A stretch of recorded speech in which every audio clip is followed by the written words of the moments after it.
Welcome to Fun Health with your host, Dr. Tanya Gold, your happiness doctor. Dr. Gold is a medical doctor who specializes in natural medicine and has been in practice for over 23 years. She's also a registered yoga teacher, public speaker, and published author. Dr. Gold has transformed thousands of lives through her ability to make wellness fun using her behavioral associative conditioning method and new 20-second workouts. If it's fun, it'll get done. Dr. Gold believes you're not a diagnosis. Your health matters. Know you're not alone. Dr. Gold cares. Remember, you're a bright, shining light in this world. Keep shining. Should be going. Yay! So we are live. Oh, let me get the bio too. I apologize. I had that up here just before, and I lowered it down. Let's get this here. We're still learning, so this is all good. Thanks for your patience. Okay, let me just get Dwane. Okay, I'll probably cut that part out. Okay, so I am just so excited to announce Dwane Morgan. He's actually my brother-in-law, but just a very near and dear person in my life, my mentor, and just someone who guides me through challenges and just an amazing person. He is a husband, a father of 5, and a lifelong sport and fitness enthusiast. As a child, Dwane played a range of sports, including football, basketball, and track and field. As an adult, witnessing the buzz and energy in downtown Boston during his first Patriots day living in the city inspired him to train for the event. He started training that summer with the goal of hopefully qualifying for the Boston Marathon one day, and that is a huge feat. Fast forward 20 years, and Dwane has completed the Boston Marathon 9 times. Let me repeat that. He's completed the Boston Marathon 9 times. Oh, my goodness. And has embarked on a separate journey with the goal of completing a marathon in each state. Yes, a marathon in every state for the United States. So far, he's completed 48 marathons across 31 states and continues to enjoy the process. He does. His passion for sport and fitness has also influenced his career path as he's held executive roles at some of the largest sport brands in the world, including Nike and Under Armour. So I am just, woohoo! So feel so privileged and honored to have the Dwane Morgan on this Fun Health podcast. And thank you so much for joining us. So I thought I'd just start off with, we heard an intro, but if you can tell us more about you, and if you could share a personal story that inspired your journey towards a healthier lifestyle. Sure. So first, thank you for having me on. It's great to connect as always. And really excited and similar to you, inspired by your passion for all things health and fitness. So really excited to be a part of this. Say just a little bit background on me, and I think what has inspired me, really just thinking about family. And I think about family history and health and in my family, and now what I want to project for my kids. I think there's a lot of focus on longevity, of course, but life is unpredictable. So I think for me, it's a combination of hopefully extending the years, but also enjoying the years that I'm here with the family and being able to be active with the kids, in every way possible. And then, as I said, hopefully inspire them as well. We're fortunate. We've got a little bit of space at home. We've got a little bit of a gym set up, and, seeing my kids now, both the younger and the older ones will on their own go down in the gym because I think they understand the connection between putting in the work from a fitness perspective and feeling healthy and being able to be active and perform your best. Yeah, I love it. Thank you. Let's see. So was there any personal story that might have happened to you that you're like, this is where I need the healthy journey? Sure. I think, personally, and would joke, and I can even share pictures. Growing up, I was not on the fit side. I was always active, but there's a balance, and I think the balance that I've probably learned a lot better as an adult is there's a balance between being active and also nutrition, and just being mindful of what you eat and how you eat. And as a kid, I really skewed onto one side. I definitely didn't pay attention to what I was eating, drinking. And, I was a chubby kid for most of my life. And I think by the time I got to high school, combination of sports and, if I'm being honest, probably sports and girls, those two, and you're trying to course correct, so to speak. But I think especially on the sports side, noticing that when I started to work out more, I started to feel better, get faster, have more endurance, and how that translated from the practice field to the playing field. And that's something that stuck with me at a young age. So, sometimes it's funny when I'd have people come and visit where my parents live, and they see old pictures, and they say, "Who is that?"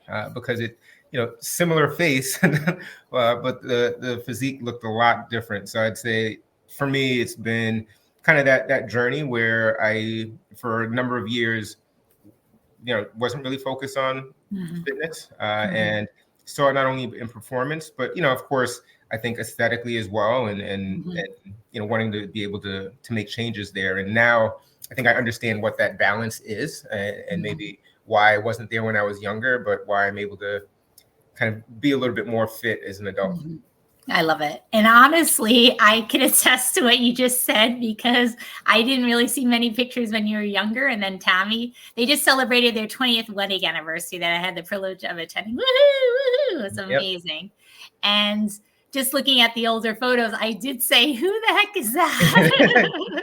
And Tammy was like, "That's Dwane." I was like, before all the marathon running. Oh, yes. So yeah. And I do see the kids going to, you set the great example. They're heading to the gym themselves downstairs or going for a walk. Even Maya, his daughter, was like, "Auntie Tanya, take me for a walk." And I was like, yes, so I love, and Dwane, DJ is just on, Dwane Jr., he's just literally on the path. He's so committed. And so, everybody is, it's amazing. Even David, I'm like, he's ready. He's like telling Mom, "I'm GPS my, where I'm going, and I know it." And he goes. So it's incredible. Just wonderful gifts. So what would you say your top 3 simple health hacks that anyone can incorporate into their daily routine would be? What would you recommend? Sure. So first and foremost, from a career perspective, I'm a data guy. So I start there with, I think for a lot of folks, it's really just understanding about fitness. And when I say understanding, of course, people talk about the active side and the nutrition side. But what does that mean? What should I do to be active? How long should I be active? What counts as healthy food? How much should I be eating? So with that said, I think the 3 simple ones, first on the nutrition side, I think it's just getting a better understanding of what you're putting in your body. The example I'll give there, I'm a breakfast person, meaning I could eat eggs for breakfast, lunch, and dinner. I could have cereal for breakfast, lunch, and dinner. For a little while, I actually did track what I was eating, macros and micros and calories using MyFitnessPal. And it was a learning experience for me because myself and I think a lot of others tend to, if you look at the nutritional content, you'll say, okay, this is what I'm taking in. But sometimes you'll miss the serving size. So for example, I would look at the box of cereal and say, oh, it's 150 calories. When I was tracking, I was much more deliberate about understanding the sizes and realized the bowl I was using was actually 3 cups, where the serving size they show on the box of cereal is 1. That at least informs you. So hey, I might still eat the same amount, but at least I'm not assuming that I'm only taking in 150 calories. Now I know it's 450. So I think the first part is just understanding the approach on the nutrition side and just get an idea of what your baseline is, how many calories you normally take in. And that way, if you have a goal, whether that's to become more lean, more muscular, what have you, you at least know where to make changes if necessary, because you understand what your baseline is. So that would be on the nutrition side. The second, I would say the same thing on the fitness side. But not only understanding how much time you should spend, but trying a variety of things and finding something that you like. I talk to folks all the time, and they talk about fitness and how much of a drag, and it's tired. And if I'm being honest, I enjoy exercising, but I think I've also found things to do that I enjoy. So I would say on that one, I think a simple hack is to try a bunch of things, find something you actually enjoy, and that would make it much easier to stick with it long term. And then the final thing, I think, especially coming from my younger years where I was active but wasn't eating well, and I saw what that did, I go back to the nutrition side where it's not easy to always eat right. And I think there's the framing of it can be very helpful. And the way I frame it personally is food is fuel. And you want to think about what you're fueling, how you're fueling yourself.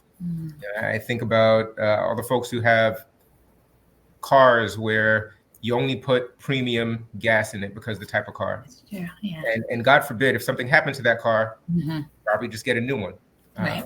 You think about yourself as a machine, and we think about what we put in our own bodies. And I think a lot of times there's a lot less caution around, what can I put in and is it premium or not?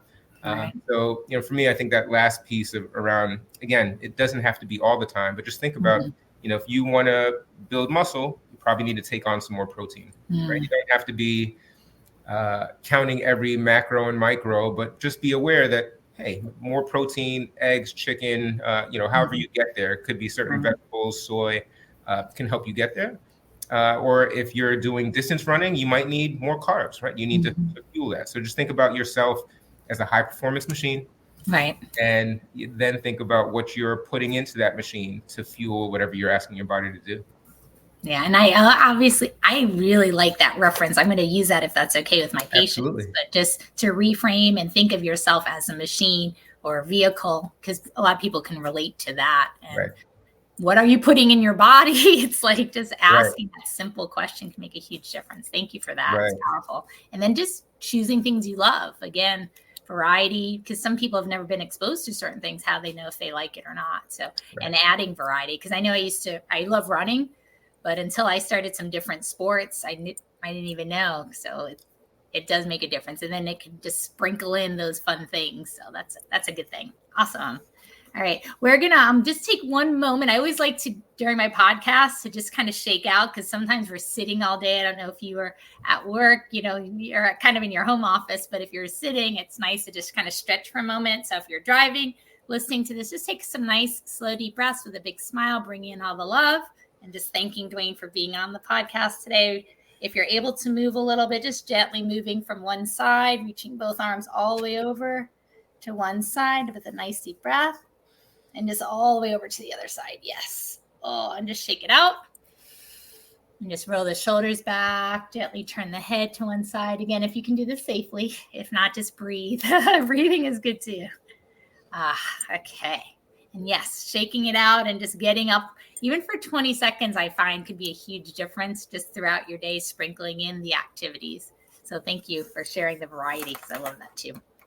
Okay, so I know you're busy. We already saw, I'm going to include the pictures when we have it later, but of all the kids, he has 5 children and then also a bonus child. So Jasmine is living within my sister. So this is just amazing. Plus his wife, plus him, it's a full house. So how do you balance a busy schedule with maintaining a healthy lifestyle? Sure. Great question. Full house.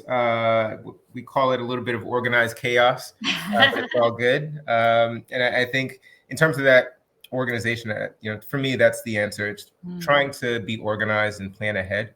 Okay. I think the toughest thing is when you have fitness goals and you want to be active, but you don't think about it in the way you would work. Meaning, put it on a calendar, think about what else you have on the calendar so that the time that you're planning the workout, you're actually free and there are no conflicts with work or the family schedule, the kids' practice, games, things like that. So, I think additionally, my wife, your sister, is an ER doc and she works nights, which means there are certain days after she's working overnight where I'm also on kid duty because she now has to sleep during the day so she can work at night. So the reason I put that there is when I get into marathon training, for example, you want to do different types of workouts. I've got tempo runs, easy runs, long runs. Right.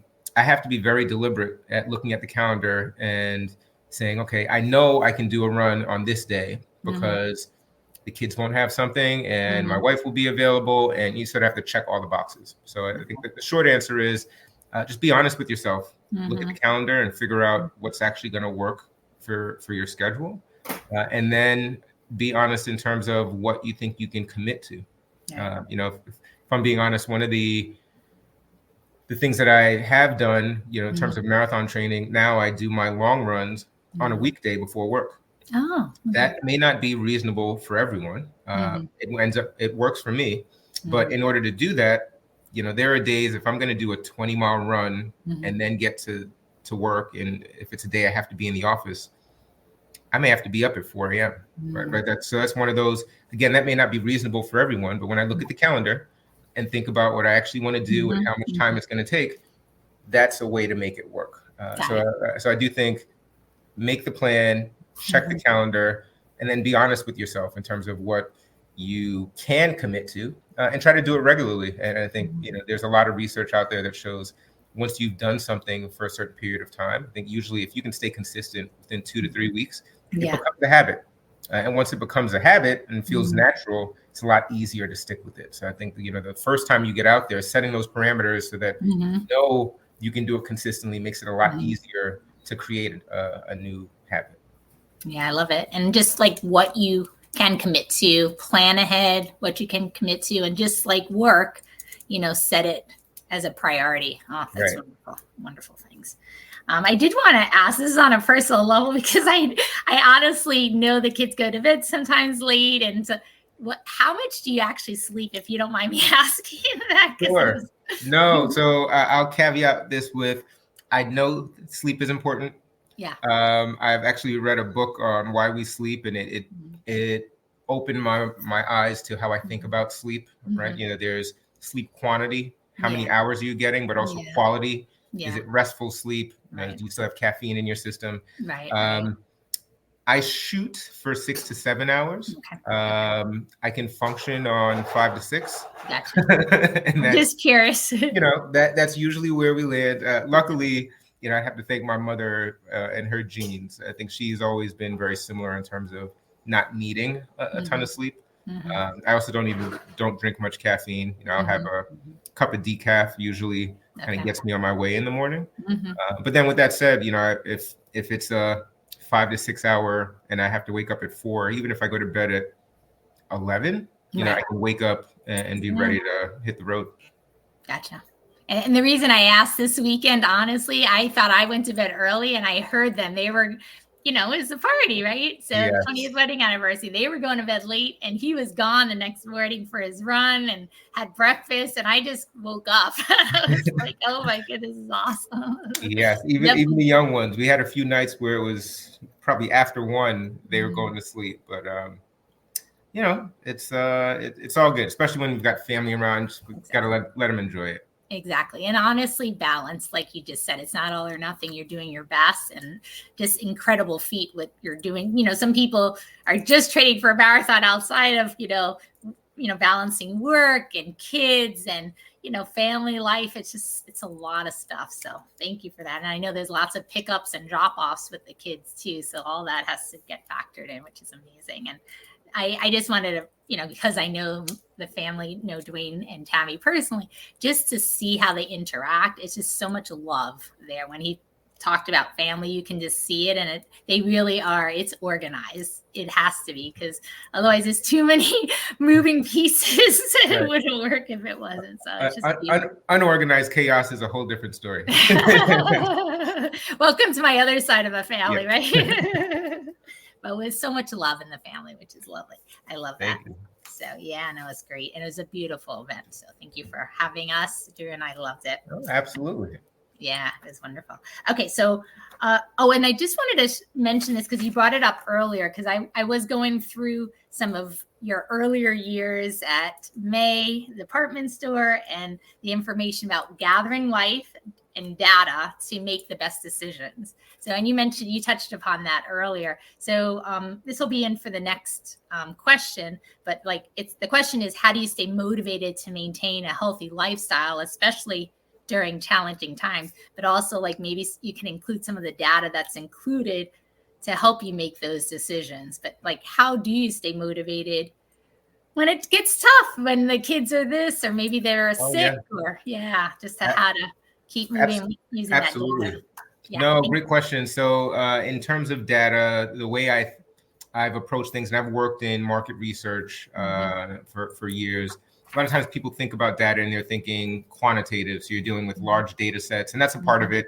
The other part of data is called qualitative. So that's usually the things that you visualize, right? Might be a smaller sample size, conversations, so, not necessarily something that's at scale, so to speak. The reason I give that example, I think most of the data around that helps keep me motivated has been more qualitative, but I'd say quantitative. I've probably seen the race results. So it really comes down to, I'm fortunate that I've decided to try to do a marathon in each state because I train for, I've done in my younger years, I think as many as 5 in a year. Typically it's about 2. Okay. But that means you're training sort of through the winter to run a spring race, and then you're training through the summer to run a fall race. Okay. So there's not a lot of time during the year when I'm not training. And I tell people all the time, and they say, "Oh, marathon, it's so long." Marathon is a long run. It's a very long walk. And the reason I give that example is, I've had seasons where I did, my training wasn't there. And on a race day, I don't feel up to the task, meaning, 26 miles, I may not be able to run for all 26. And then the day is longer. It ends up feeling, you feel like you don't enjoy it as much as when you sort of train, you set a time goal, you're able to stay on pace and hit that goal. And of course, that doesn't always happen, but I've definitely seen a difference in the way I feel and in my race times through seasons where I was able to stick to the schedule no matter how much organized chaos was going on in the house versus times where I know, I didn't get to the training runs that I wanted to, or maybe there was an injury and I had to stop for a few weeks and then get back on. That consistency, you definitely see the difference in the results. So I think for me, I'm fortunate because I almost always have a race on the calendar. I haven't booked the fall one yet, but I'm starting to think of a few and look on the calendar. But that really helps keep me motivated, because once you've committed to the race, I know if I want to enjoy it and if I want to hit a goal time, I need to commit to the training. And those two really go hand in hand. And it's just been great for motivation for the running. And then honestly, I feel like as of late, I've been lifting more. And that comes down to the family. My oldest son, Dwane Jr., DJ, he's playing football and wrestling and running track. So he's definitely focused on his personal fitness and weightlifting and getting into the gym. And, it's been great to see that process, but also be a part of it and show him different exercises and sometimes work out with him. And honestly, that's all the kids. Jasmine's down in the gym regularly, and I'll go down there and work out with her, and she'll ask questions around, I'm doing shoulders today. What exercises do you recommend? So I think for me, I've always been more of a lead by example than just telling. So I love to jump in and also do it with them and, help them with form and kind of show them how I would approach it as opposed to just verbalizing it and walking away. And that's kind of helped keep me balanced both in the gym and, training on the roads. I love it. And I honestly, when you were working for Under Armour, I love the word teammates. You didn't call each other coworkers. Everything was a team. I know you're now working for USA Lacrosse. Is that the same kind of culture? We're all on the same team?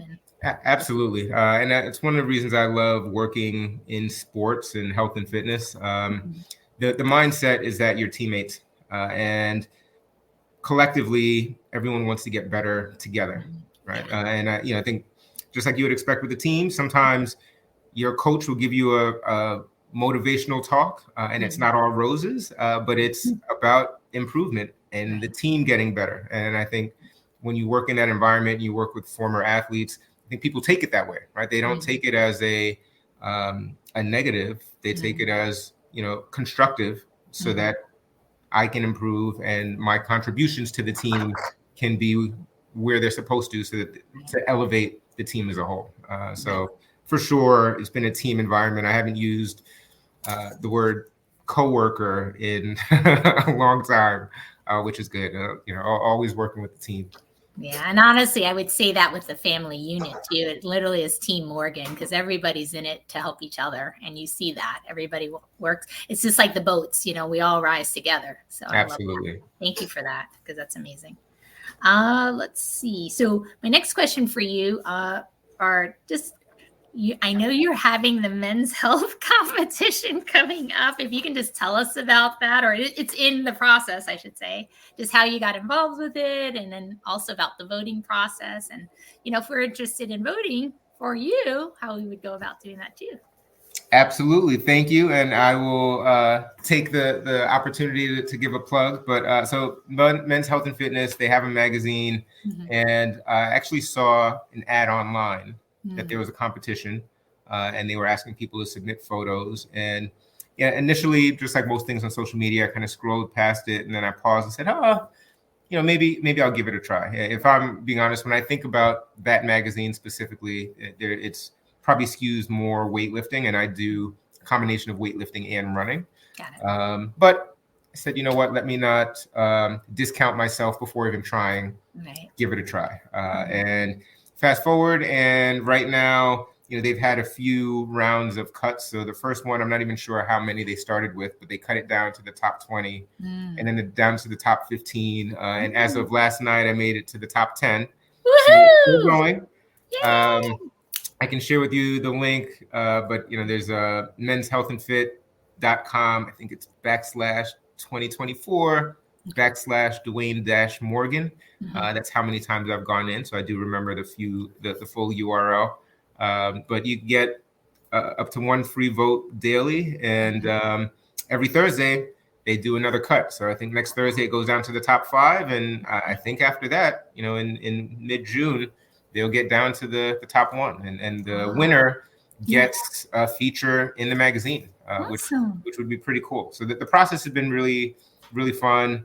If I'm being honest, I don't love constantly asking folks to vote, because it's gone on for several weeks. However, I think part of that, you bring it back to family. We've done fun fitness videos, so it gives us an opportunity to say, all right, well, if I'm going to post something and remind people that there's a voting process going on, how can I show them what I'm doing or why I think I deserve to be in this competition? So videos with my son, my daughter, with all the kids, really to help bring that stuff to life. And that's been really fun. Yeah, and another plug-in, but it's a really good workout anyway, and it's adorable because Maya starts it off with a salute. But it's that push-up workout that you did, and I definitely want to just add vote for Dwane with the little link. But the idea, honestly, he's in planks, he's with the kids, so it's the interaction family time, and he's having them do some kind of clapping hands, and then he's doing it down with like the Supermans and just like a bunch of different. I honestly did it. The first time I couldn't get through it. I was like, oh man, this is tough. But I was like, all right, I'm gonna do this again, because I was like, I could do the Running Man. I was like, I could do this, and then I just kept practicing, and it really just for a few seconds. So it's one of those things you can modify if you can't do a full push-up. But the nice part is you can sprinkle in something. Like I saw myself just doing it, I needed a break from work. So I just got off and just took a few seconds to do this. And it was really good. Like I got my heart rate up and I felt good. So that's awesome. Yeah. So thank you for that. And it was, again, adorable to see the kids interacting. So I love when we see, like what you just said, you don't just say, go do this workout. You actually do it with the family. So you involve people. And I love doing that too. So thank you for sharing. No, absolutely. And honestly, that's been a really fun part of this process too, where I've gotten feedback from family and friends who've done some of the workouts. And I think there's a combination of the workouts. A lot of the workouts that I do tend to be body weight. So you also don't necessarily need a lot of equipment. There are times that I'll lift weights and you need some equipment for that. But push-ups, sit-ups, pull-ups, do a lot of that stuff. And again, going back to the days of COVID, where a lot of folks were trying to figure out what they had access to to stay active. I think it's helpful when people can see, oh yeah, like I don't need a fancy setup. You just need to be motivated. And that's been fun. So being able to share that, and I've gotten feedback from a lot of friends who've tried different workouts. That's been a lot of fun. Yeah, and I did want to do another just thank you, because he got me to get my butt up, because I've been putting it on my bucket list to get my first marathon done, and I'm like, he's doing one in every single state. So yeah, this is my crazy husband here. If you're listening to this, my husband just gave it a crazy way. But yeah, no. So Dwane said, I want to run another marathon. it was Thanksgiving, I think. And I was like, all right, and I knew if I'm going to do my first marathon, I do not want to do this alone. So my sister, Marissa, my other sister, not his wife, is a marathon trainer. I was like, I have no excuses. Dwane is doing another marathon in every state. So I was like, if I can gift him a marathon and my sister, then let's go ahead. And then I know they're going to be there too. So we picked one in North Carolina, which I was so happy. And then he did one just this past year in Nashville for St. Jude's Hospital, which was such a wonderful cause. So thank you again for getting me involved in that. I did the 5K, he did the marathon, but I still got out there and ran. He invites his whole family. I got to meet his brothers and sisters and just his mom and just all these amazing people in his life just from this event. So it was just wonderful that how you're running now has literally become a family event. So my highlights now on my, when I'm traveling is, okay, when's Dwane's next marathon and where is it? Are we going to South Dakota? Are we going to Hawaii? Are we going wherever we're going? I want to join him. So to take advantage of seeing the family, but also getting fit. So it's a goal, because when I know I'm training for something, I think that's actually one of the best ways is you sign up for an event, even if you're just starting out. Maybe you can touch upon that too for the beginners that are like, well, I'm not ready for a marathon. I'm still sitting on the couch eating my Doritos or drinking Coke, but how can I get started? Maybe like the couch to 5K or something that you might suggest to get people active.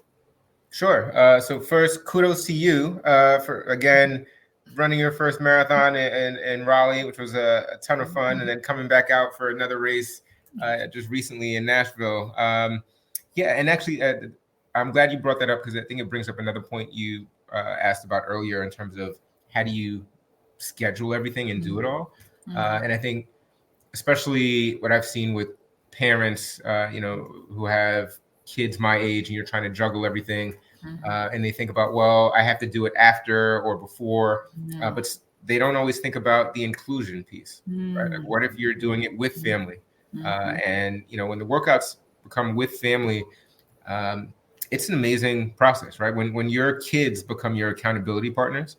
I've had my 7-year-old come home from school and she's like, it's push-up Wednesday. And you're like, oh, she's right. And there is no way you're going to miss out on that workout when, you've got your kids coming to you excited to do the workout with you. So I do think that inclusion piece is a big part that I probably missed earlier, where yes, there are times when you're scheduling things around life, but including family is a huge piece of it. And then I think to that piece, exactly what you said. When there are folks who are out there and they say, hey, I want to get active, but maybe a marathon seems intimidating. Yeah, start with a shorter distance, especially this time of year in the summer. A lot of 5Ks, 10Ks. And as we saw, the race we did was Rock and Roll Nashville. A lot of the race directors are business people, meaning they know that they've shut down the roads. They've already paid for police support, they have volunteers there distributing food and water. Why do one distance, right? If you think about the Rock and Roll in Nashville, they had a 5K, a 10K, a half, a full. I think they had a kids 1 mile race.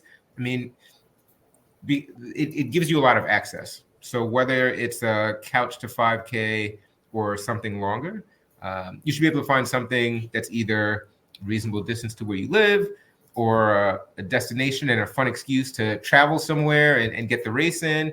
But that way you can access something that is reasonable, but will also push you a little bit. And that's the other piece I'd say. Don't be afraid to push yourself, but also understand that push is different for everybody. I'll use a story. Years ago, I worked with a guy, phenomenal runner. His go-to distance was ultra marathon. And when you think about ultra marathons, there are four typical distance that fall into that bucket, right? Ultra marathon is anything longer than a marathon. The most common distances are 50K, which is about 31 miles, 50 mile, 100K, 100 mile. Of course, his go-to was the 100-miler, which he had done more than 30 of. Wow. And as the data guy, your qualitative, I remember interviewing him and asking him why that distance and what the process was. And the light bulb moment for me is as he articulated what motivated him to do a 100-mile, it was exactly what motivated me to do a marathon. And I realized it's probably the same as what motivates someone to do a couch to 5K, right? 100-mile, because he's a ultra distance runner, that's the distance that forces him to change his behavior. Meaning you actually have to set a training program, get a plan in place. You're not just going to do status quo and be able to complete that distance. It also creates a little bit of anxiety, puts him outside of his comfort zone, because it's a distance that's long enough that you're not sure what might happen, right? That's not to be scared, but it kind of gets you excited about being in the moment. And then it's something where, because of those two factors I just mentioned, race day could be a little bit unpredictable. So again, that kind of adds to the excitement of it. And as he was saying those things, again, thinking to myself, wow, like that's exactly, those things all resonate from a marathon perspective. And of course, working in business, and you think about the marketing that a lot of companies do. It's like, how do you then think about that same sort of storytelling across maybe all distances? Because I would imagine those things, if you're going couch to 5K, maybe you're not running, or you're not running up to 3 miles right now. So you have to think about a plan. You have to think about a schedule. You've got to think about race day and nutrition. All of those things, I think, are consistent, and it'll motivate you to kind of make some changes and get excited to jump in and get ready. Yeah, I love it. And I loved earlier what you said about walking too, because I think a lot of folks think I have to run the whole time. And if their knees are not up to par yet, or their shoulders, or anything, they may not be able to run. So just knowing that you can still walk it, it's still completing. And when anybody ever tells me, oh, I can never do a marathon, I said, have you ever been to Disneyland or Walt Disney World? Like, yes. Yeah. So any amusement park, if you're up on your feet for how many you clocked it, you probably got close, to many, many miles, or travels wherever you travel to, just being up on your feet. That's a great point. Yeah. And so covered those miles and didn't get the medal.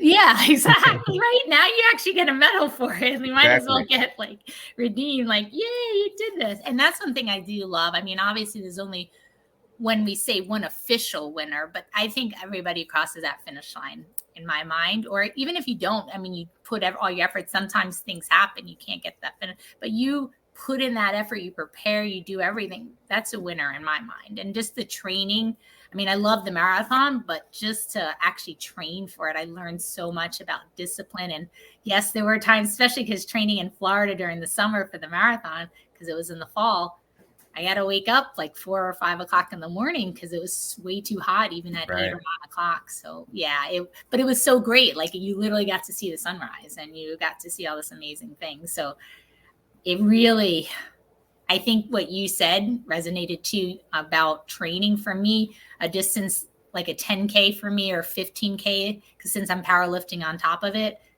is a healthy balance for my body. And the marathons are great, but I still love the I like to run a little faster. So that's where I come with that. But the marathon is definitely, if I ever did 100-mile, well, that'll be Team Morgan and everybody part of that team to be part of it. Absolutely. And you're talking about sunrise. I think there's also the grit involved, because I remember seeing the videos, you and Drew out there in the pouring rain, right? It's not always warm or nice and sunny or cool, I guess, if you're trying to avoid the heat.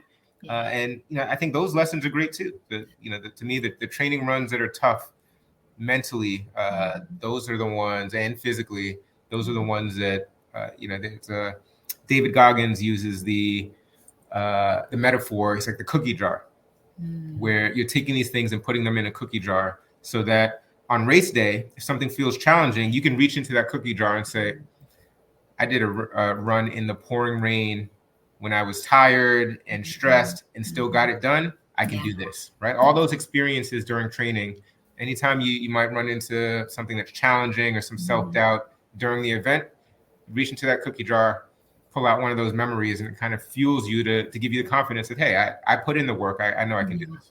Yeah, I love that. And honestly, your dedication, your tenacity with everything, that I see, it really is. You look at the data and just go for it and you make it happen, which is, just so endearing. So I really appreciate it. I honestly do consider you a mentor and a good friend and family, obviously, but just so many things. So thank you for being kind of a rock in my life to learn all this and just keep going. Like there's no end point to how healthy, and also, I just want to share this because obviously you look much younger. If I had to guess an age, I know how old you are, but I would say in your 20s or something like that. And I'm not just pulling your leg.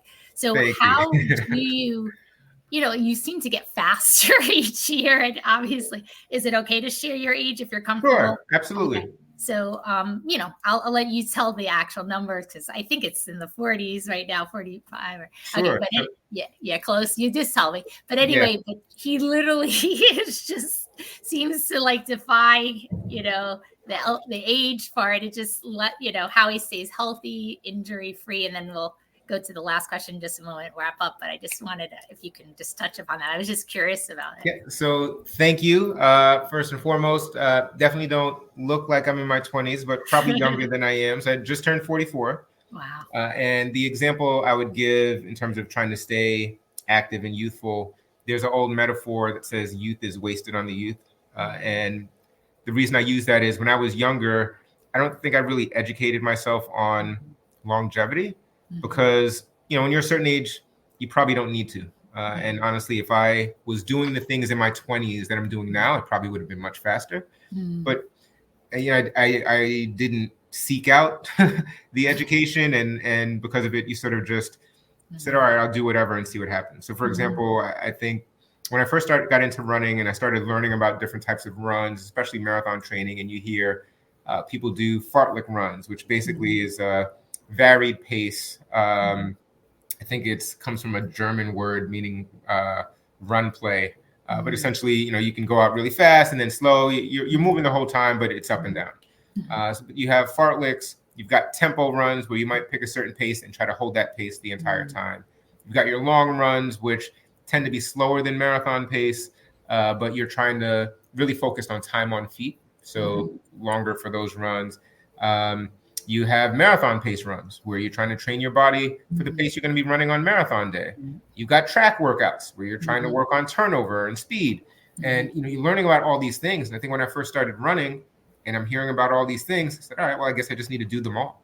And it was probably a time in my life where I was running 8 times a week. Yes, I said 8. And I know there are 7 days in the week. I think I was, there's certain, I think twice a week I was doing 2-a-days, running before and after work. And that probably wasn't sustainable, even before kids. And it probably wasn't great for my body because there wasn't enough recovery. So I think now I'm at the point where I understand which runs have the data, which runs I think I've incorporated into training that lead to the best results on race day, which days I need to focus more on recovery, and then incorporating things like stretching, foam rolling, and how do you incorporate that? I tell folks all the time, my daughters, for example, they still like to at night, we'll say prayers, we'll read a book, and, will have me kind of sit in the room for a little bit while they fall asleep. Instead of just sitting in the room or staring at my phone while they're falling asleep, now I take out the foam roller. So that's become part of the routine. So I'm foam rolling multiple times a week, and it's just a part of the routine. But those are things that when I was younger, I never really did. Ice baths is another one. After my long runs now, our bathtub upstairs, long run, I'll fill it up with cold water and ice and just jump in. And again, those things for recovery, I do think have helped for sure with the longevity and staying injury free in a way that, again, it's interesting because I didn't get injured often when I was younger, but for sure, if I was doing what I used to do in my 20s now, I'd be in trouble. Gotcha. And I can definitely vouch when I was training for the marathon, those ice baths, huge difference for me. Yes. When I finished my long runs, I noticed the lactic acid and all the buildup. When I used to literally take days to recover, it was just like maybe the next day or the day after, I was like fine.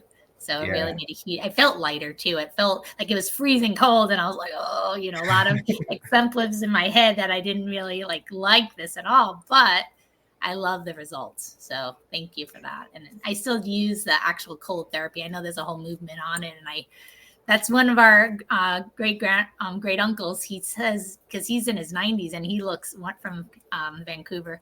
Montreal from Canada. He said the reason his face looks so young, because I was like, it's so smooth. You're in your 90s, very little wrinkles. He said, cold water. Water. Okay. So it works. Well, you think about it, right? It's the vasoconstrictive. So those vessels are narrowing, and then once you get out, then it dilates, so it's just increasing blood flow to the area. So it's like, that's just cool. Yeah, it's nice behind it. Yeah, there is. Yeah, there's a pump flow, which is wonderful. So my final question for you is just like, what you want your legacy to be in this world? Sure, that's a great question. When I think about legacy and just this journey that I've been fortunate to be on, and including family and friends, I would hope that it's one that when people think about who is Dwane, like what did he leave behind, I think that the mindset of family, and focus on family. As you said, going back to the early days with, when I said I wanted to try to do a marathon in each state just so I could travel and see the country, the amount of family that have gone out of their way to come and join and see the different cities. I've crossed Boston Marathon finish line carrying DJ when he was an infant. I've had my parents, in-laws, at races, either spectators or also joining in. And then I think just the healthy habits at home. And again, I want to echo, this isn't, and you've seen it, not trying to force it on the kids. I mean, we try to have fun. When we do our push-up Wednesdays, everybody plays their go-to song when it's their time to do push-ups, and we'll blast the music, and everyone else who's not doing, because we kind of go in order, is cheering the person who's doing their push-ups on, and you can sort of see and feel the energy. So I think for me it'd be one around family, longevity, and trying to have fun, and as I said earlier, enjoy this life that we have. We've been blessed and very fortunate to have amazing family like you guys and friends in a way, and be able to share that with our kids and have them have those experiences that they can then down the road share with their kids. So I think for me that's the the legacy I'd hope to leave behind, of that focus on family and staying healthy enough to enjoy this time that we have. Yeah. That is powerful. Thank you. I literally felt that, because that's actually my legacy too. I love my family so much. And I realized my major mission in life is to help people who want to be helped, and just set an example. Honestly, I can't do it all. Am I perfect by any means? No, but just to always try to hang in there. And truth be told, I walked a lot of the marathon, but I finished it, You definitely finished it. You got your medal, all 26.2. You never forget the 0.2. Yeah, don't forget that point. You really feel that 0.2 at the end too. It's 365 yards. You could do it. And everybody was at the finish line. I mean, I think you honestly took a shower, had a whole meal. It was like hours later when I finished, but it was so nice. The whole family met me at the finish line. Yeah. And I even told my sister, I'm not kidding, 2 weeks before, I was like, I don't think I could do this. I'm like, this is crazy. I think I'm going to just go, because they also had a half. I was like, maybe I'll just do the half marathon. Like, forget that. She's like, and my sister Marissa's like, Tanya, what are you really going to remember, that you gave it your all, or, are you going to leave this world with any regrets? And I was like, I do not. And that was on my bucket list. I was like, she goes, worst case, it is what it is, but go for it. Why not live your life and do like you just said? Go for it and don't give up. And Right. I thank God, I listened to her, and I'm so happy that I completed. It really was the best feeling to cross that finish line and then have the family there for all the love and support through. So Yeah, it was such an awesome moment. I can remember the moment and the pictures now, just getting everybody together right at the finish line was awesome. Yeah. So, and again, I just want to thank you for being that stepping stone to get me off my butt to do this, because you got me off my couch, and just the idea of setting this example all the time for others. And now the people watching this podcast, to let them know there is hope, that they're not a diagnosis. There isn't a way for as we get older and stuff like that we can still stay in the game and have fun and enjoy and do what we can do to stay active is so important. And putting fuel into our body so it can run, so this machine of ours can feel good. Was there any closing remarks or anything else you wanted to add? No, I'd say first, thank you for organizing this. And I also say thank you for also being an inspiration. I think I learn from you every time we get together. I know I probably have a lot more room to learn on the nutrition side. So I always kind of take those cues and open to learning new things. And, I appreciate you sharing and, continue to do it. Because I think there are a lot of folks out there who, they just need a gentle nudge in the right direction, as you said, right? For the folks who, if they're interested and want to get on a journey, right? The seeing and hearing those examples are super helpful. Thank you. That means so much to me. Lots of my heart to yours. Thank you. Same. Take care. Thank you so much. Mwah. Send lots of love to the family for me. Thank you again so much. All right. Bye, Tanya. Bye, Drew. He's saying goodbye too. Take care. Thank you so much for listening to the Fun Health Podcast with your host, Dr. Tanya Gold, your happiness doctor. Stay tuned for more uplifting and inspiring episodes to live your best life. Make it fun so it'll get done. You're so much more than a diagnosis. Remember, you're not alone, and your life and your health matters.